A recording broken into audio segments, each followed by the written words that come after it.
Good morning, everyone, and welcome. This is one of many webinars that we've done over the last few weeks, actually.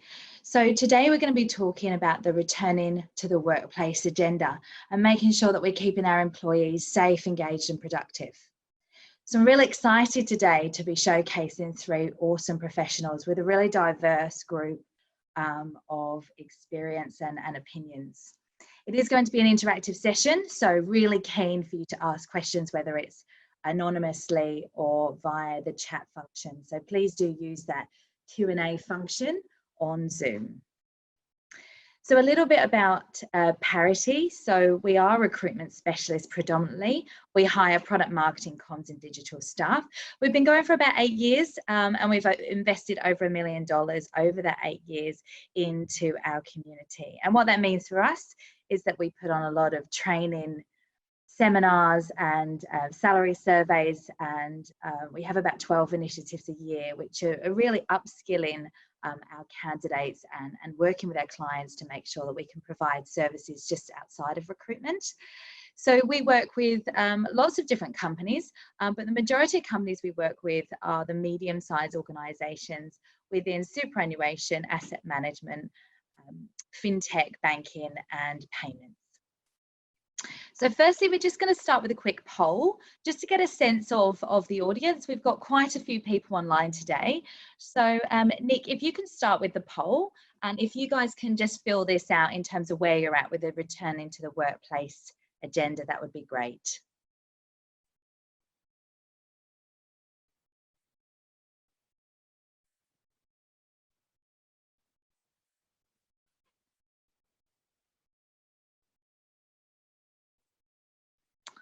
So if we can see the results of that poll, that would be great. Just give it a couple more minutes for people to fill it out.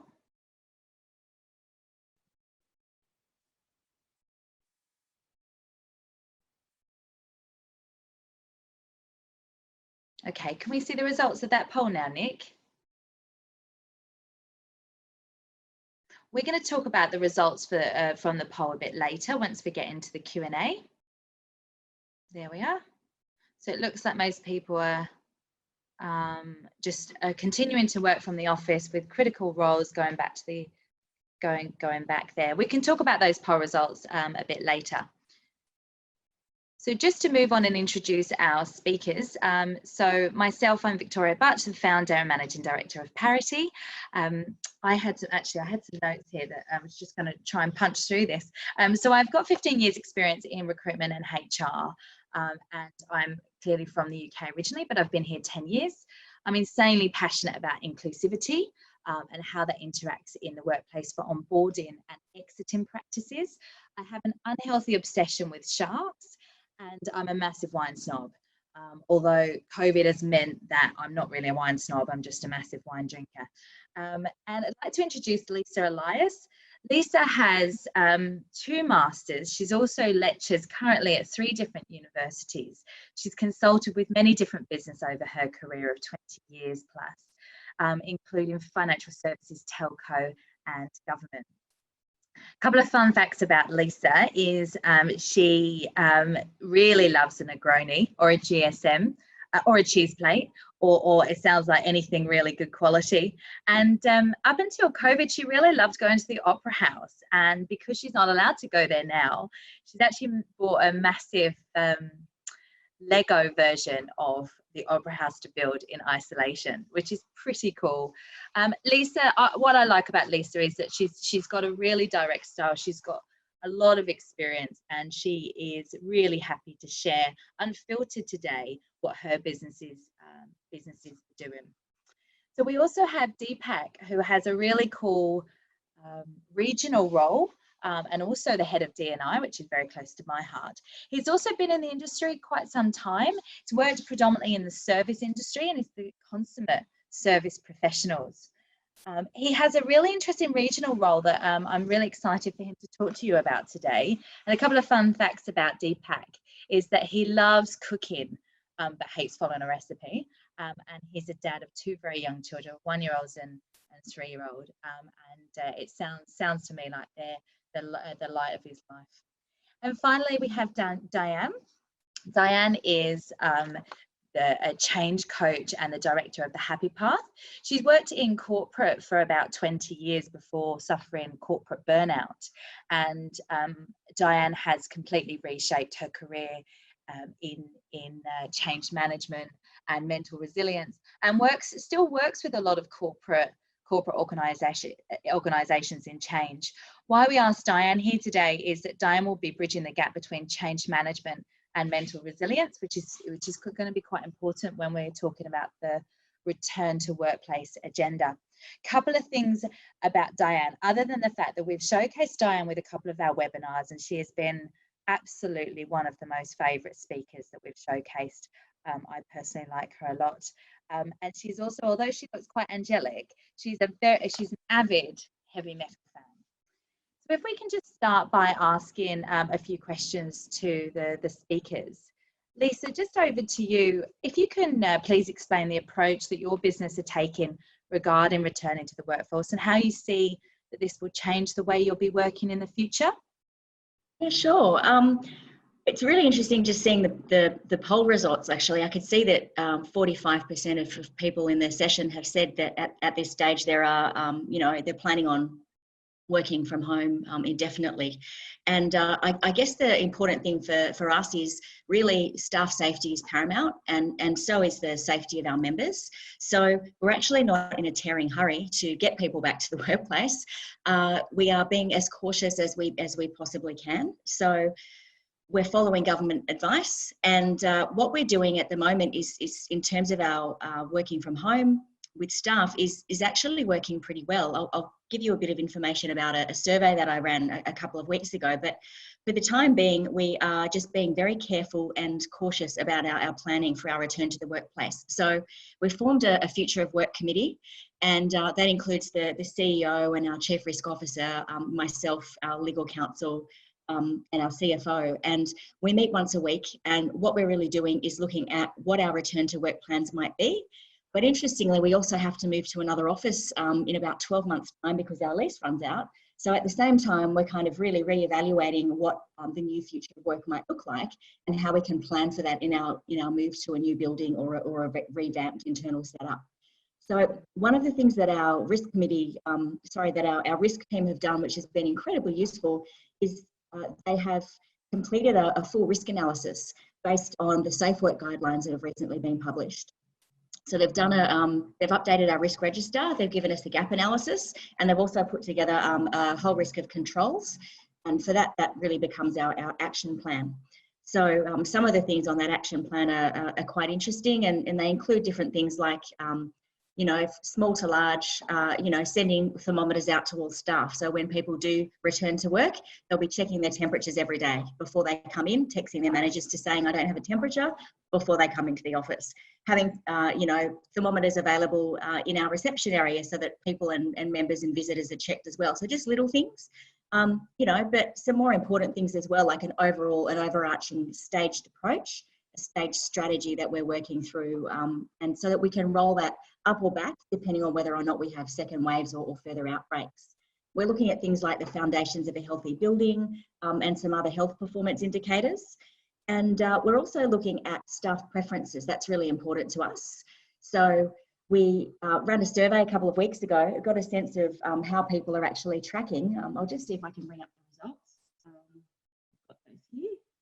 Yeah, so we've got, at the moment, in terms of satisfaction, we've got most of our staff, apart from 3%, are currently satisfied or very satisfied with working from home. And in terms of levels of confidence, similar sort of level of confidence, very confident or confident in being able to actually meet the requirements from their roles. So that's really important. As we can see, things are currently working, so we are in no rush.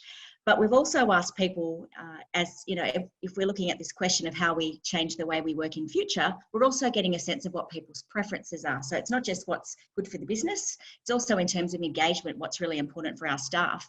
So we've actually asked people, what would you prefer to do in future? Would you like to work from the office full-time, part-time, from home? What would you like to do?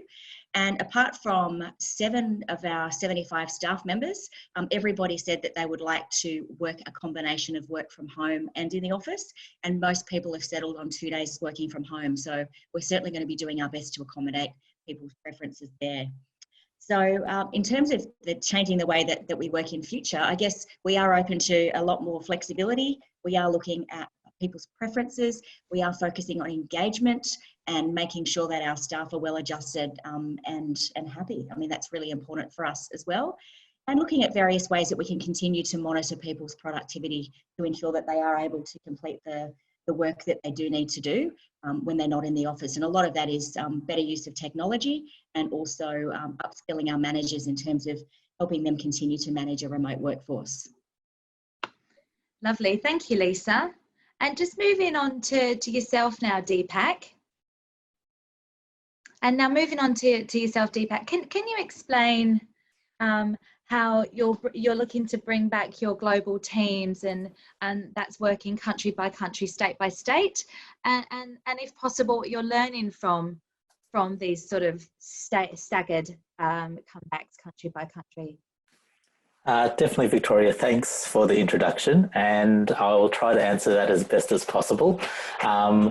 And interestingly, just listening to Lisa just then, our approach and even findings at GBG are very similar to what Lisa's been speaking about. So personally, it's reassuring, but also interesting to hear this. But I think one thing for all of us that I'm also realizing, and even from what Lisa just said, is that we've all adapted, we've all pivoted, we've all changed very suddenly, not just as businesses, but as individuals. So I think one thing is to keep in mind that we need to stop assuming that the old ways will return. So just considering what Lisa just mentioned and what you've just asked me, I thought about how I could best benefit this conversation. And instead of going through a checklist of specific actions, I thought I'd focus on some of the key considerations we've been talking about as a global business. So just a bit of background, as at GBG, we're planning a return from lockdowns or restrictions across 18 offices globally. That's just over 1,000 people around the world. The situation APAC as a whole is probably improving the most, as probably a lot of us are somewhat aware. We've got teams in China that have already been back at work and in their workplaces for over a month. Our teams in KL have had restrictions eased already from the start of this month. And I think most of us on the call are quite aware of the progress that's being made in Australia. So from a global business point of view, the Asia Pacific team is leading the way, which is quite exciting for us. And a bit more to the question, I guess what I'm trying to say or get to is logistically getting people back to the office is a much bigger task than getting them out, which we're whether quickly finding or realizing just there's a lot more to consider. As Lisa said, it's all about ensuring safety and health and the well-being of our teams and in turn our customers as well. And also one thing we're considering is we've managed to adapt in this different way of working on new normal, as everyone puts it, for approximately 2 months now. So it's important we don't rush back and do what's right by our people. So our planning has been around supporting a return in a very controlled manner to allow those who want to return or need to return the opportunity to do so. And some of those controls, as very similar to what Lisa mentioned, is thinking of office capacity. So when we do return, we'll be probably running at about 30% capacity, ensuring that there's sign-ins, temperature checks. We're considering, or very strongly considering, face masks across while in the office across all our sites in through Asia Pacific. And I might talk a little bit more about that and why further along. But seating plans, the use of kitchens, even coffee machines, meeting rooms, splitting up the teams. But even to get people back, we've really had to think strongly about supplying what we need. So for example, what supplies? If we're going to supply face masks, how many do we need to supply? And just to give you an idea, for a team of just over 100, approximately 110 in Australia, if we're running at about 30% capacity, a supply of face masks where we're bringing 2 or 3 per person for 2 to 3 months is over 4,000 face masks. So that's not something easily procured or something you can just go down to Chemist Warehouse to pick up. So we need to make sure whatever we do, we've got the supplies and we can action that before we bring people back.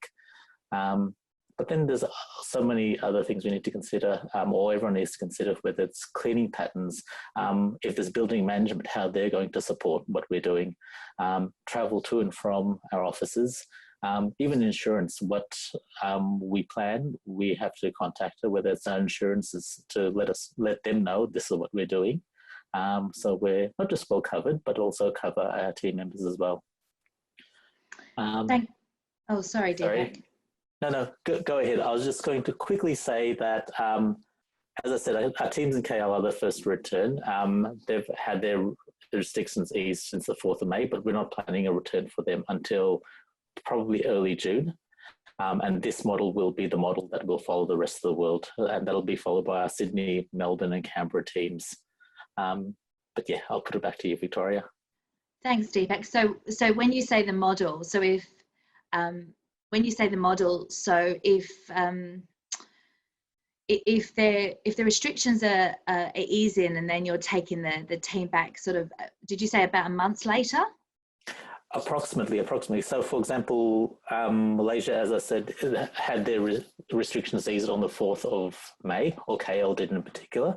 Reality is we probably won't get our team starting to get back into the office, not next week, probably the week after that. Okay. So it's a good month after that, and that is still at 30% capacity and working in a true hybrid nature. So it's a new way of working. So those who want to be at home, yeah, that's fine. That's what we want to say.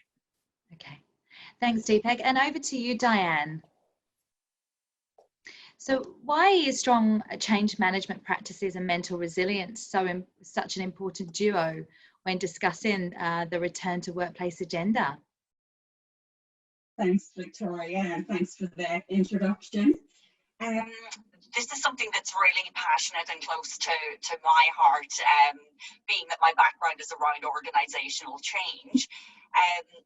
Right now, we've got organisations across the globe who are struggling with change. So we've gotten everybody out of our workplace, which was not a planned change event, and now we're seeking to bring everyone back into the workplace. Particularly what Lisa and Deepak were sharing, those changes that occur in the workplace that we're planning to bring everyone back, they come with an amount of stress and upheaval that impacts everybody, both in the workplace and in our home lives.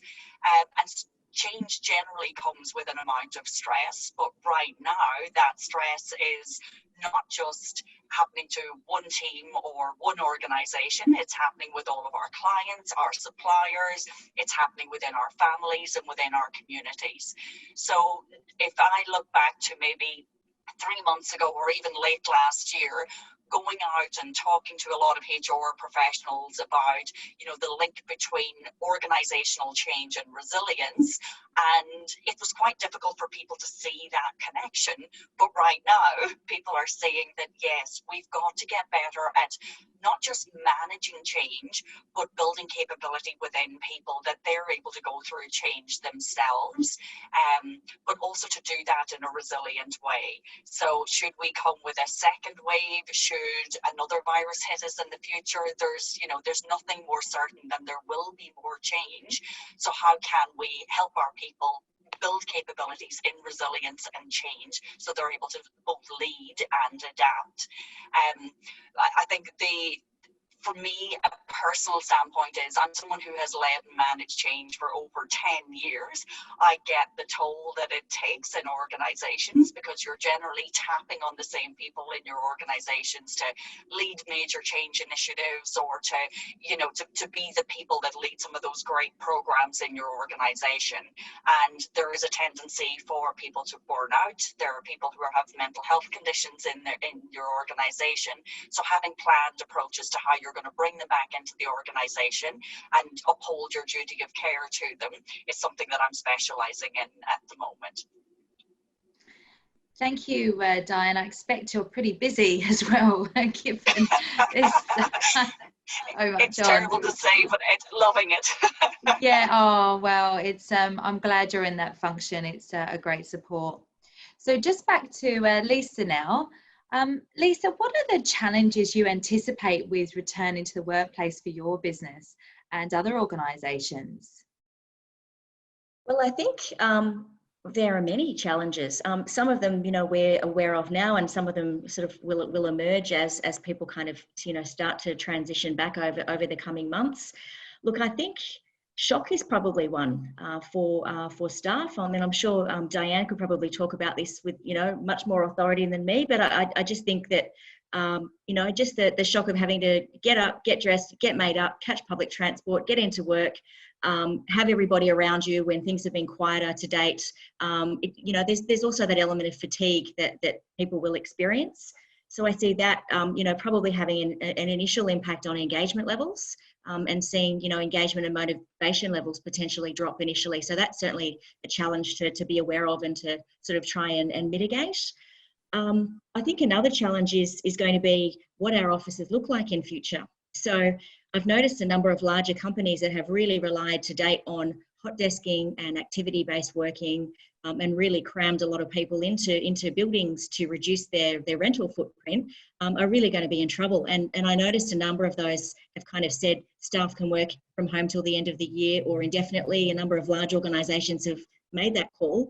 And look, I really feel that we've sort of tried to move people into smaller and smaller spaces to manage costs over the last at least decade or so, and that's really backfired. And with all of the information that's come out now on the health risks around activity-based working and hot desking, we really can't be doing that anymore. So what does that mean? That probably means, in addition to extra cleaning and all of those environmental aspects, just in terms of space, this isn't an opportunity to reduce space. It's not an opportunity to manage costs. It's something we need to think about going forward, but we can't actually get away with less space. We need to be looking at the same or more if we are looking at getting people to come back into the office. So for me, that's a big one to grapple with. It's certainly not ever been something that we've been focused on in terms of reducing our space, but I know for a lot of organisations that is an issue. And also I just think things around public transport, things around second waves, if people haven't been able to keep up their daycare places, if they've lost them, if they're not feeling safe coming into public transport, coming into the office on public transport, how do we work around that? And then people who may have, vulnerabilities around things like immunodeficiencies, what can we do there? So yeah, a number of challenges. As I said, there's some of the things that I've thought about initially, but I do think that more and more of those will emerge over time. Thanks. Thank you, Lisa. I think we're going to get into that a little bit more. I've certainly got some questions for you guys on those challenges.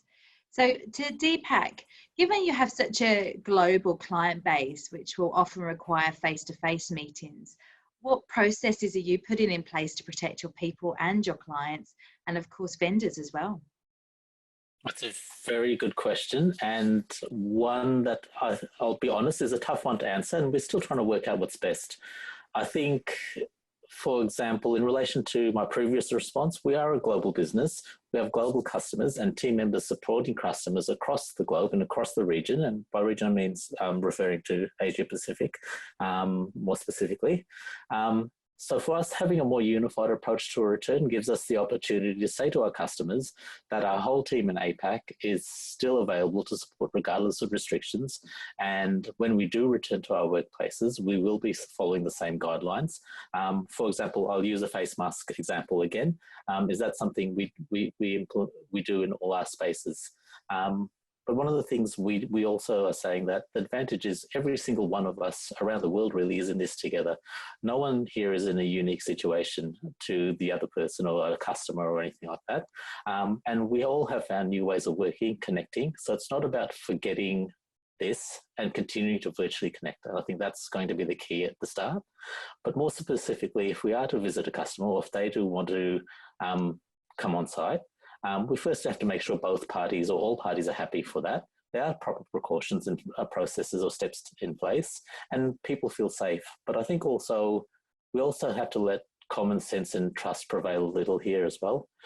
We trusted each other to work remotely. Remember, let's not go back to our old ways.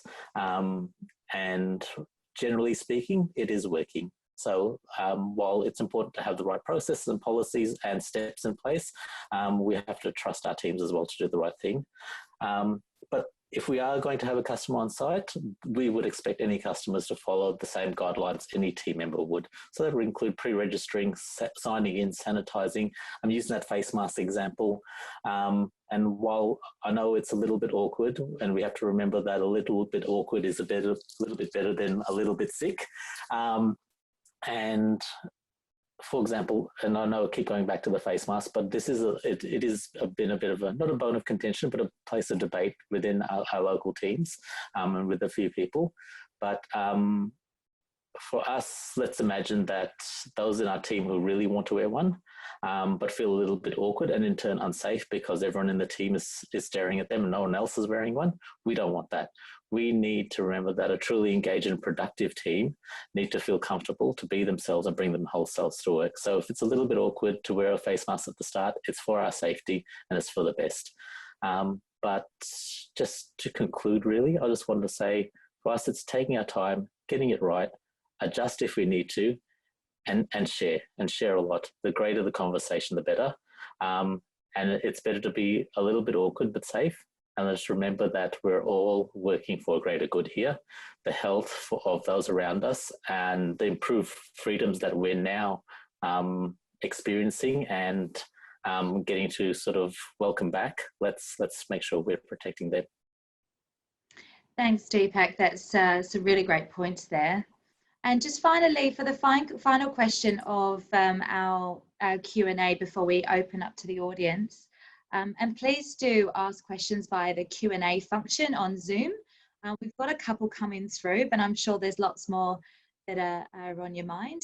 So the final question to Diane is, what are the main mental health challenges you anticipate our employees will face when returning to the office? I think that we'll see a range of mental health issues as people start to come back to the office or even at home. If you're an extrovert, and I know, Victoria, you are one of the people that falls into this category, it's difficult to be isolated at home. So you're probably having a lot of people right now who are, wanting a hug, wanting some, physical contact with people, or even just sharing that energy in the office. So that's just one way. But what we will start to see is anxiety, depression, substance abuse, because there are inclines of people who are, drinking a lot more from home or, increasing medication at home. There is a likelihood that burnout will increase because as people return to the workplace, they're, we can't help ourselves but go back to the old way of working, the old normal, where here's that old strat plan, here are all the projects that we were doing, and now we've just got to push through and make sure that they still occur. So we can't neglect the fact that our whole world has been turned upside down and that we very much need to account for that for each individual. We also can't underestimate that sense of loss. So a lot of organizations have unfortunately had to let people go or to repurpose people within their organizations. So that sense of loss, of feeling you've lost your team, you've lost your manager, you may not be working with the same people, maybe you've even lost some pay because you've had to take a pay cut, but there will be that sense of loss as well. There are three areas that I'd like to call out specifically. So you will have people in your organizations, and if we look at the global statistics, so 1 in 4 people generally suffer with a mental health condition in any given year. Now, I'm sure those stats have amplified through COVID, but you will have people who are used to experiencing mental health conditions. So maybe they already suffer with anxiety and depression. Those will be amplified through COVID. We're now also going to have people coming back to the workplace, or even as we go through just what's required of us moving forward, who've never experienced mental ill health in a significant way. So they're going to be coping with, I don't know what this means. They're going to be doubting their confidence. They're not going to be feeling like they're able to perform in the way that they would like to. And then there's a particular group that I am, very worried about, which is that middle management layer. So the pressure that comes from the top of the organization saying, okay, we've got the strategic plan, now go make it happen. But also they're the people at the coalface who are dealing with, you know, whether it's a mum who's struggling with daycare issues that they're not able to get. Maybe it's someone who's going through a divorce and they're still trying to juggle everything that's going on at the moment. So the middle management in your organization, having a way of supporting them through this change, I believe will be key to keeping the organization whole and hearty moving forward. There is the mention from Lisa about shock and fatigue that is going on. So change fatigue, because I work in change, is something we've been talking about for many years now, to the point where people don't even want to hear about it anymore. Don't talk to me about change fatigue. But we do need to acknowledge this. So when we're doing those risk assessments to say, you know, can we bring everyone back to work? Don't look at people as being that full-time equivalent or that FTE resource that we did in the past. Look at it now as in everybody is probably not at their 100% capacity the way they used to be. So just give them that little bit of grace to ramp up. Keep that human connection that we've developed over this period through COVID, where, you know, we've dropped the guards, people have seen inside our homes, we've, you know, been seen with messy hair and Ugg boots. So keep that human connection as a leader so you can encourage and support your people to embrace the changes that are going forward. Thank you, Diane. That's always it's always great to hear that angle on things as well. I think it's such an important angle. So now we're just going to open to public Q&A. We're just going to start with one of my team, Vanessa Lalani. Vanessa, would you mind asking your question and direct it to the panel contributor that you'd like to answer the question, please?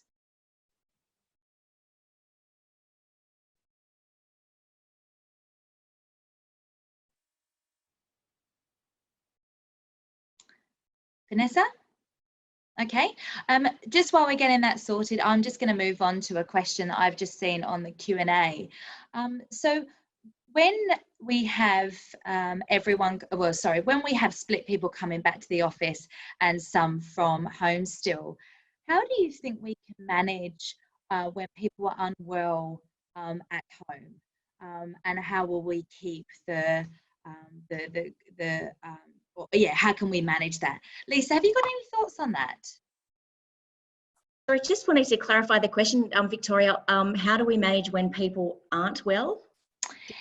Yeah, so it's so the actual terminology of the actual word question itself is, how do we keep up the focus on people staying at home when they're feeling unwell and not returning to work, not returning to the pressure of having to turn up? Well, I think, you know, there's, you know, obviously, you know, if somebody's sort of feeling, you know, stressed or suffering from anxiety, you know, or, you know, versus, you know, somebody who may have a temperature, we kind of need to be, I guess, in many ways considering both of those. Traditionally, people have always soldiered on and been expected to come into the office. Where people are contagious or have temperatures or other symptoms, for us, you know, there's not going to be any more of that. Not that we've ever placed pressure on people to come into work sick, but we won't be permitting them to come into work.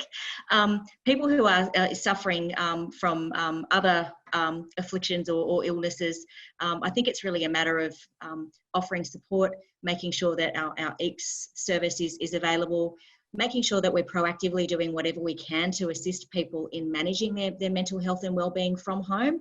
For example, we've shared a whole range of resources with our staff. We've run compulsory resilience seminars for all our staff on foundations of resilience. We're going to be running another one of those in a couple of weeks, which focuses on mindset and finding joy in life. So we really are trying to support people as much as we can there. So I don't know if that answers the question, but I think there are a number of sort of factors to take into account with such a broad question.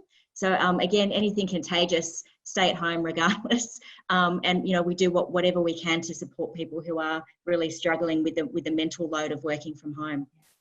Thanks, Lisa. I don't think I set you up very well there with my jumbled asking of the question. So thank you so much for that. And now going over to Vanessa. Vanessa, could you ask your question now, please?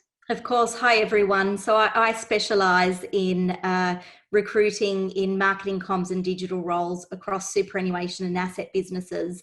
And my question, this is for Deepak, and thank you to everyone. You've shared some really great insight into your planning. But for Deepak specifically, what would you say that if you had to dwindle your response down to the top 3 elements of a good return to work plan, what would they be? That's a very, very tough question, but this is my opinion, but I think firstly communication. Lots and lots of communication and multi-way communication with our teams. So it's not just about saying we're going to do this and springing it on people.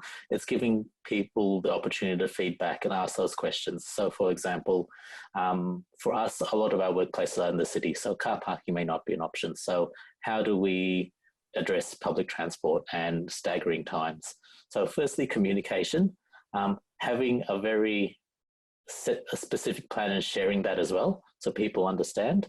But also one thing I think is really important is taking members or team members that are returning through a briefing or an induction. So this is the space, or this is reintroduce people to space. This is how we can use it. Talk about maximum capacities in meeting rooms, things like that. While they're simple things and it's not the plan per se, for us that we feel they're really important factors to keep that ongoing return to work happening. Okay, thanks. Thanks so much, Deepak. Now we're actually going to go over to Nyoka. Nyoka is the HR manager for Nico Asset Management and one of our clients. Nyoka has shared with the team that they're quite far on, if you like, with their return to work agenda, to return to the workplace agenda. So Nyoka is just here to share a couple of things that they're doing that may also help with this discussion. So over to Nyoka. Hi everyone. So I guess I'd just start by saying that I've found a lot of synergy with what everyone's been saying this morning, and I was, happily nodding away at all of the points. So it makes me feel good about some of the decisions that we've made. But getting to those decisions, so we've spent the last, 3 weeks really knuckling down and figuring out our own plan to return to the office. We actually had 50% of our team be allocated to group office. So what that means is people who are in group office were able to return if they would like to from this Monday. Now, we weren't expecting people to all return all at once. We're an organisation of 53 people, and we allocated just under 30 people to group office. And the other percentage of our workforce to remain at home. And the reason why we decided to open the doors, earlier than what some other organisations is we felt that we were ready to transition. We had a few employees who were struggling being at home and were quite interested in coming back to the office, and so we decided to survey employees to try and work out what the uptake would be. And we were pretty lucky with the split that there were employees that desperately wanted to come back. There were employees who were happy to stay at home.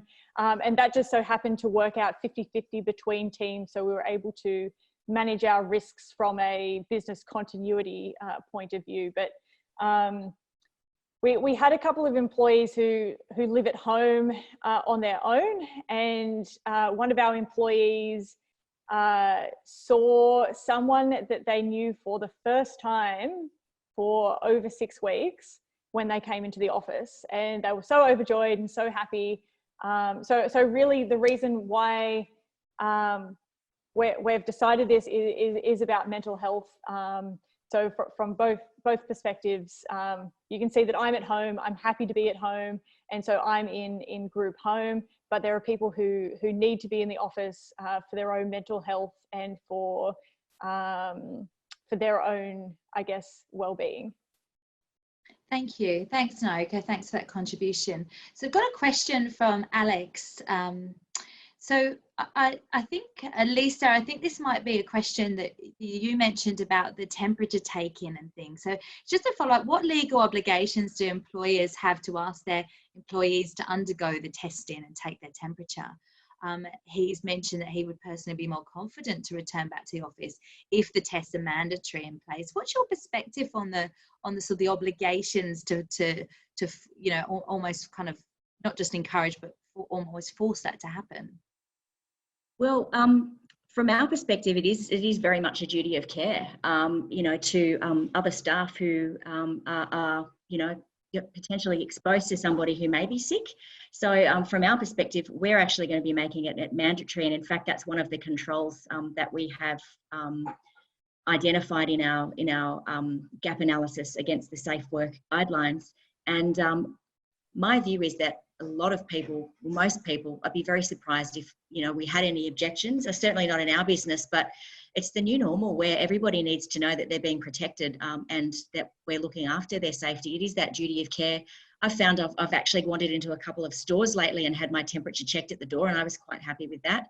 We're going to be going a step further and, as I mentioned, asking staff to take their temperatures at home and then texting their managers to let them know that they don't have a temperature before they come in, and then they're also going to be tested again as they arrive in the office, just as part of the sign-in process. And we'll also be asking any members or visitors to our business to do that as well. So I feel it's the new way forward, and particularly as we're looking at what, you know, a second spike may look like. Talking about return to work at the moment, but I actually think it's going to be 2 steps forward, 1 step back, potentially over a long period of time. And we need to do whatever we can to protect the safety of our staff. Thank you, Lisa. Just like to go over to Jane May now. Jane's the HR manager at Schroders, and he's keen to ask a direct question to one of the panel contributors this morning. Over to you, Jane. Oh, hi everybody. So I'm Jane. I work for Schroders Investment Management. We've got about 100 employees in Sydney, and I think for us the culture is really important. It's something that we're really proud of and want to maintain. I'm a big believer in offering flexi work arrangement, but I think for us, we're kind of, I guess, balancing that, the feedback that we've had, similar to Naoka, around people wanting to get back in into the office, wanting to sort of feel connected again, and what we're kind of, I guess, likely to see in terms of people's requests more permanently moving on. So I guess my question to the panel is really around, I think, one of our concerns is the risk of some employees refusing to return to work. So from a work health and safety perspective, so what are your thoughts around, I guess, balancing obligations from a work health and safety perspective if they feel that they're at risk by physically returning, versus balancing that team effectiveness and broader cultural impact? Similar to Naoka, we've got, I guess, 2 teams, but ours are, you know, I guess a blue team, a yellow team, one in the office from in the office and the other at home, and alternating on a weekly basis. So we're looking to, I guess, start that transition in about a month's time. But yeah, just thinking there might be some people who say sort of categorically, I don't want to come back, and how long this is likely to go on for. Yeah. So Jane, who would you like to direct that to? I was probably Lisa or Deepak, I think, but happy, I guess, on anyone if responding, if they've got any suggestions. Deepak, would you like to respond to that from your perspective? Okay, I might jump in quickly at the start, and then one of the other panelists, whether Lisa or Diane, can elaborate if they need to. But for us, and this is just for us, and I'm not saying what works for us is right for everyone, but if someone prefers to work or continue to work flexibly, at least initially, then let it be. We've just said that, at least from an engagement point of view, if you feel safer and more productive being at home, whether it's through a personal circumstance or whatever reason you're uncomfortable on public transport, let it be. We've also said that even if we have a majority of our teams back in the office, with this team A, team B, not everyone from the same team will be in together. So meetings, things like that will still be remote. We'll still be making the most of, whether it's Teams or a Zoom or whatever it is. So it's about focusing on what's the most important thing to achieve and trying to achieve that as a team and making the most of those connections and having a bit of fun, and continuing that connection. And I mean, so that's exactly sort of, I guess, our approach as well. But I mean, do you have, I guess, a time frame of, is that indefinitely? Is that to the end of the year? Like, I mean, if you're 12 months down the track and you've got, you know, some people saying, you know, I still feel that there's risk there and I won't be coming, will at some point you consider directing people to come to work if it's over an extended period of time? Well, we haven't put dates on anything, but we do feel that in time, obviously things will improve and people will get a bit more comfortable. But also, once again, we've said that the reality of working is going to be very hybrid, even if it's not just for the next 6 months. But if I take myself, that I'll probably end up working 2 or 3 days from home on average, and that might be permanently. So it's trying to make that work. But just let's say there is a team member that says that actually I do not want to come into the office at all. I think that is it'll take a lot of two-way conversation, and I don't have the answers. I'll be honest right now. But my thought is it's about engaging with them and trying to make it work initially.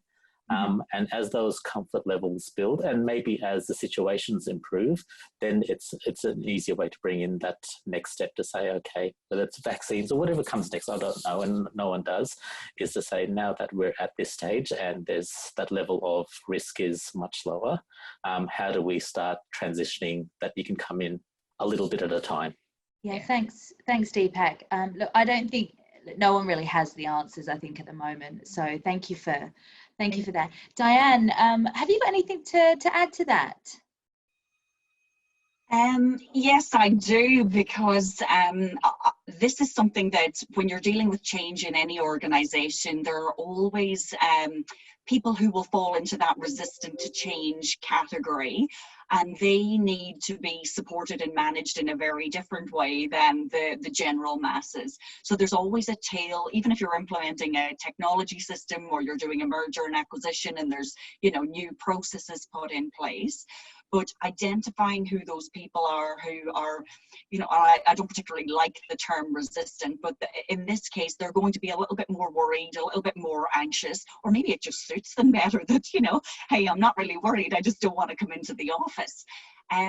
But treating those, they will be a smaller number in your organization. So, you know, absolutely agree with Deepak, the amount of people who will just allow them to be the early adopters, so to speak, that will come in, feel a bit more comfort, want that, you know, engagement in the workplace. And if you want to put timelines on it, you know, stage it in such a way that you're saying, here are the early adopters, for, you know, want of a change terminology. They're going to want to come in earlier. Then who are the people who are going to want to see what everybody else is doing before they get a sense of comfort? And that will have as much to do with statistics about, you know, the rates of, you know, whether it's deaths, whether it's continuous infection, whether it's that wave 2 spike that we're preparing for as well. But there will be those group of people who are, you know, a lot of them are going to be the people who are analyzing risk all the day. There could be people in your financial team, there could be the analysts, and they're going to want to sit back a little bit, and that's okay. Support them, keep talking to them, manage those people in a one-to-one, more nurturing way, and then when a reasonable amount of time has passed, and if you've got 80% of your workforce back working the way you expect, then starting to maybe have a little bit more conversations to say, well, what's it going to take to bring you back?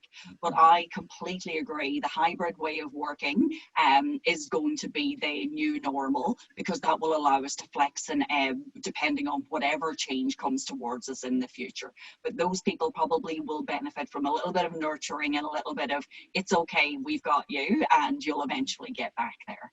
Yeah, cool. Thank you. That's really helpful. Thanks, Jane. Thanks, Diane. So just a question from the audience now. So this is to Lisa. How would you manage the potential increase in staff returning to work in the future if the office space accommodates only 30% of your current numbers? Obviously, she's referring to distancing. And that's over to you, Lisa.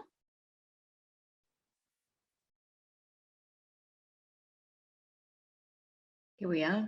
Just wanted to make sure I was on.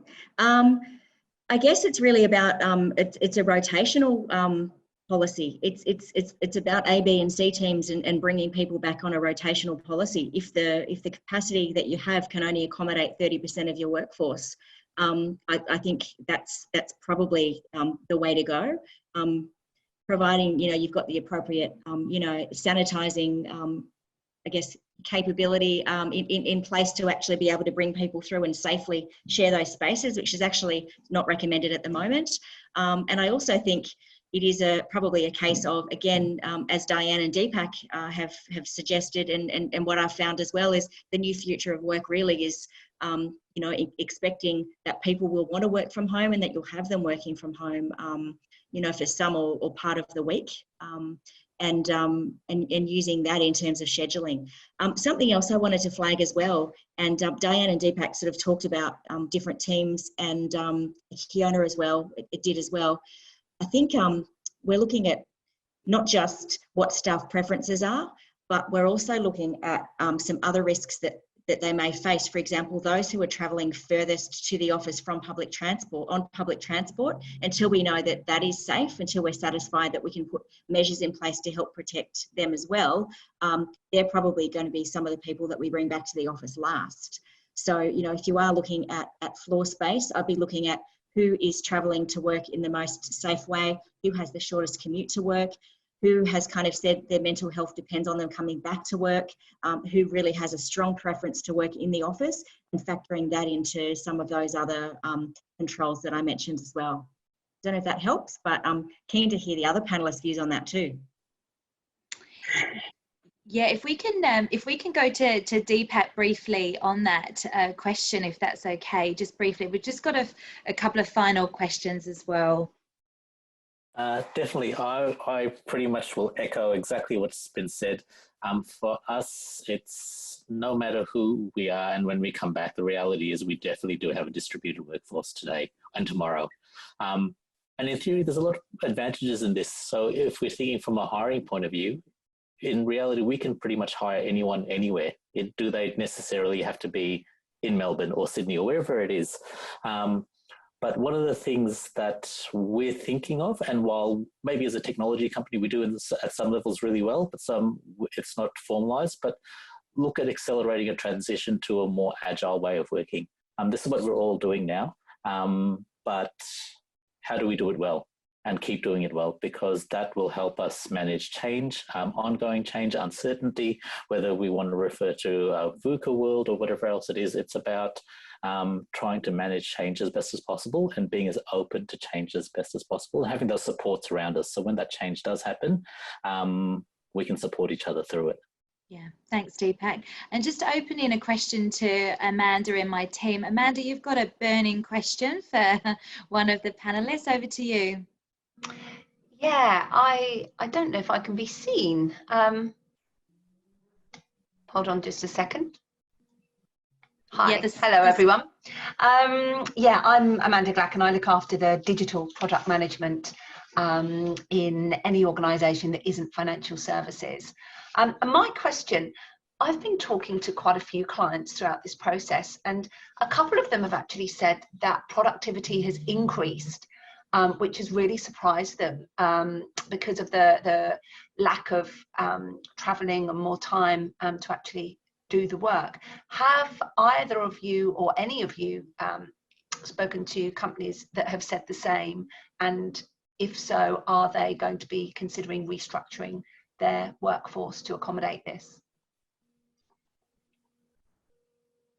And who would you like that to go to, Amanda, if you can select a panelist? Maybe, I guess Diane would have had exposure to more clients, as in numbers. So yeah, question for Diane.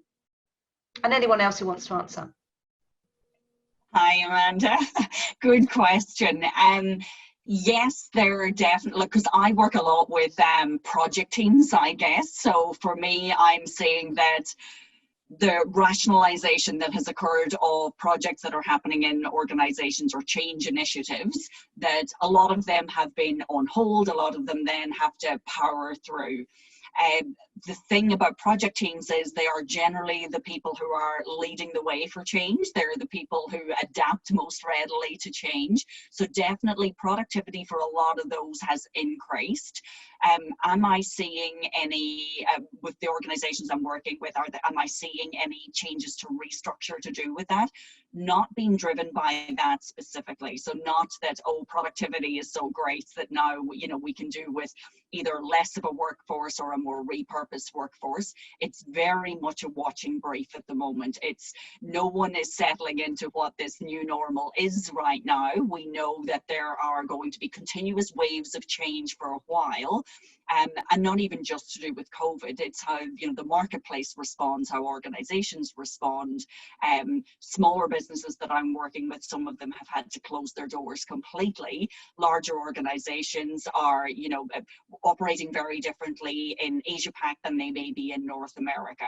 So I'm seeing definitely a watching brief, but the project teams that I'm seeing are absolutely pumping out a lot of great work, but there's also the watch out there. So those, you know, a lot of those project teams are your high achievers, they're the perfectionists, they're the people who will, you know, have that sense of responsibility to make sure that they're hitting timelines and targets, but that may be eating into their personal time and their, you know, their general well-being and resilience. So that's why, again, for me, the amount of change, we need to couple that with the amount of, you know, resilience building that we're doing in our organizations as well, so we're able to stay the course. Thank you, Diane. So just for a final question from the audience before we sign off, and I'd love you all three of you to answer this. The question is interested to know, it's from Rebecca Savetta at Lazard. Interested to know how organisations are managing the transportation piece with employees that are happy to return to the office, but they're uncomfortable with public transport. And Beck would like to understand if there's any, you know, is there paying of parking or subsidised parking or carpooling or you know, is there anything that you guys have or intending to do at your businesses? Lisa, to you, if I can just go to you first. Sure. There are options we are absolutely exploring at the moment. Carpooling, particularly where, you know, we have a number of staff in the business who have company cars that are used for events at the moment that we're not able to run.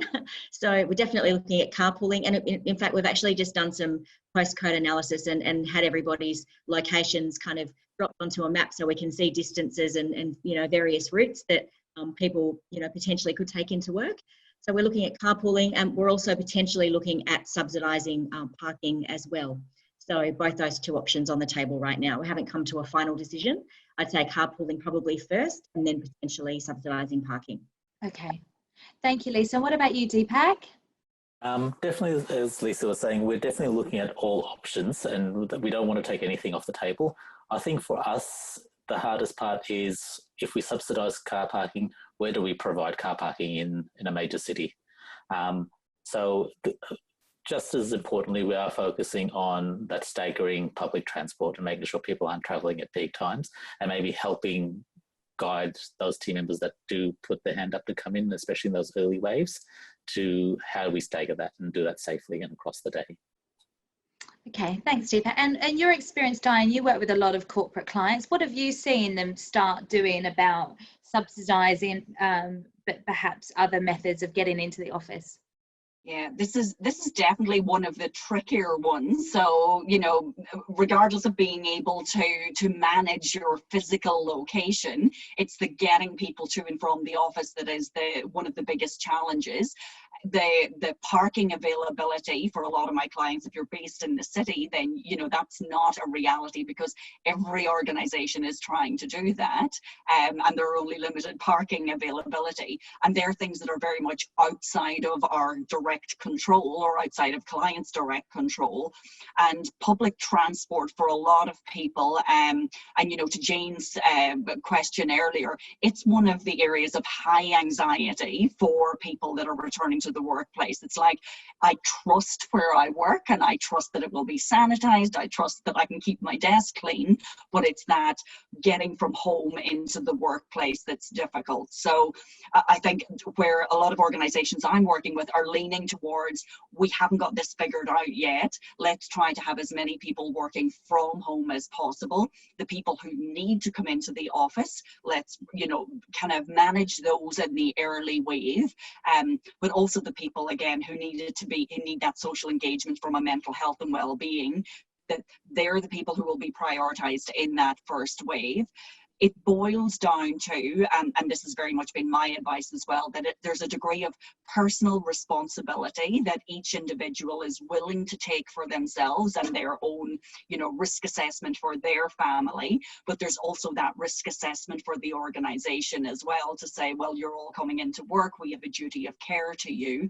And if you imagine those two being overlapped, figuring out collectively, well, where is that piece in the middle that says, well, I'm willing to, you know, to take that responsibility on myself to get into the office and know that the organization will look after me in terms of, you know, overall policies and procedures for health and well-being.